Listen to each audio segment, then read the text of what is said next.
Bismillahirrahmanirrahim. Assalamualaikum warahmatullahi wabarakatuh.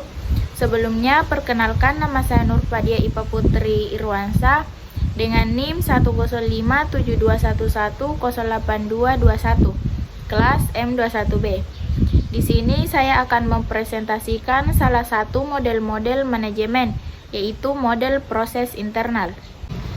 Dalam model proses internal ini, ada dua ahli yang berpendapat, yaitu Max Weber dan Henry Fayol. Yang pertama yaitu Max Weber. Max Weber adalah seorang sejarawan sosial Jerman yang menarik perhatian pada pentingnya organisasi besar, mencatat bahwa sebagai masyarakat menjadi lebih kompleks. Mereka memusatkan tanggung jawab untuk kegiatan inti dalam unit khusus yang besar. Weber mengamati bahwa birokrasi membawa rutinitas ke operasi kantor seperti halnya mesin harus produksi. Kemudian karakteristik manajemen birokrasi. Yang pertama, aturan dan peraturan, yaitu pedoman formal yang mendefinisikan dan mengendalikan perilaku karyawan. Yang kedua, impersonality, yaitu aturan menyebabkan impersonality yang melindungi karyawan dari keinginan manajer. Yang ketiga, pembagian kerja. Manajer dan karyawan mengerjakan tugas-tugas khusus. Kemudian yang keempat, struktur hierarkis. Weber menganjurkan hierarki yang jelas, di mana pekerjaan diurutkan secara vertikal berdasarkan jumlah wewenang untuk membuat keputusan.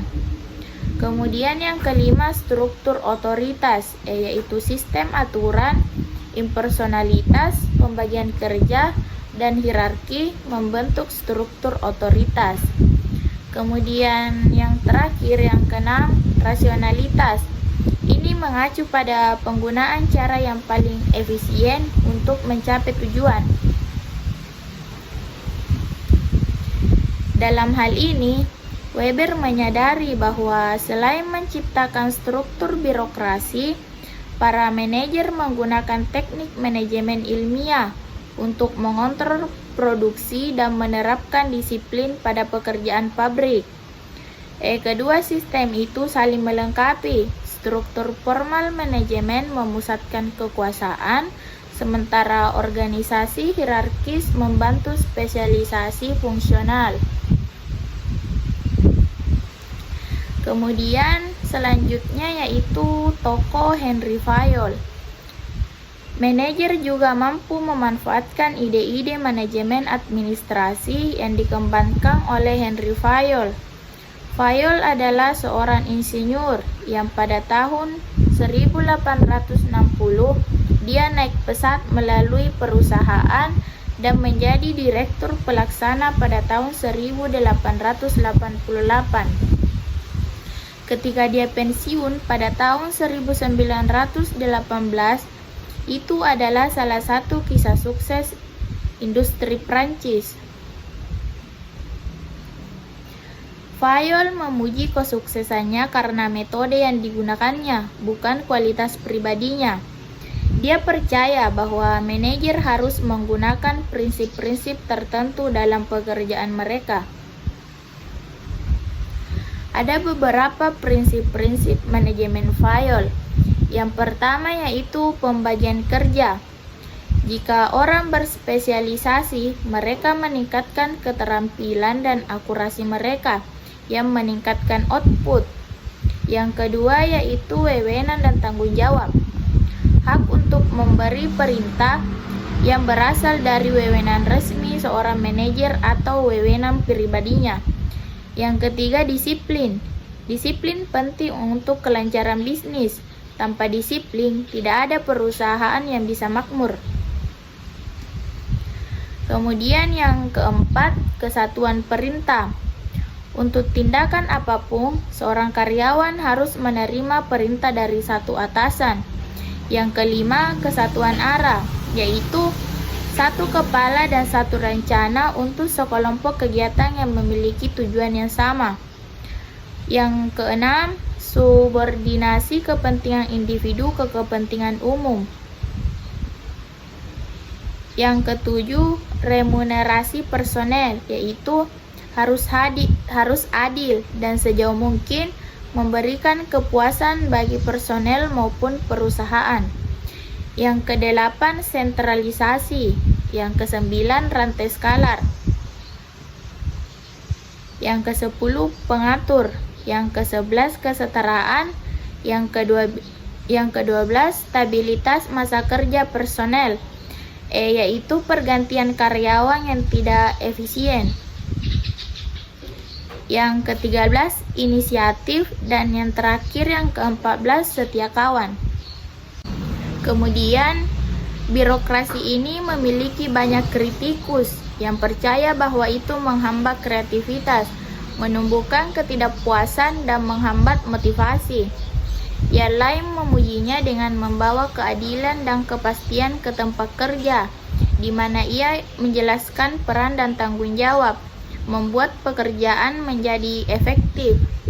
Dan dengan demikian, Adler dan Boris pada tahun 1996 berusaha untuk mendamaikan ini dengan membedakan antara birokrasi yang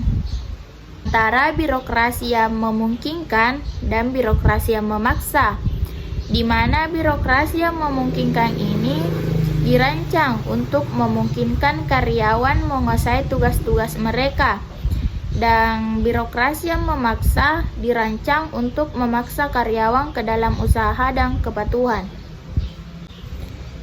Berdasarkan pendapat kedua ahli tadi, dapat disimpulkan beberapa prinsip model proses internal. Yang pertama yaitu aturan dan peraturan. Semua organisasi memiliki ini, meliputi bidang-bidang seperti pengeluaran, keselamatan, rekrutmen, dan kerahasiaan. Yang kedua, sifat umum. Proses penilaian berdasarkan kriteria objektif atau penilaian tim, bukan preferensi pribadi. Yang ketiga, pembagian kerja, yaitu menetapkan batasan sempit untuk area tanggung jawab karyawan, dan ini ditemukan di banyak organisasi.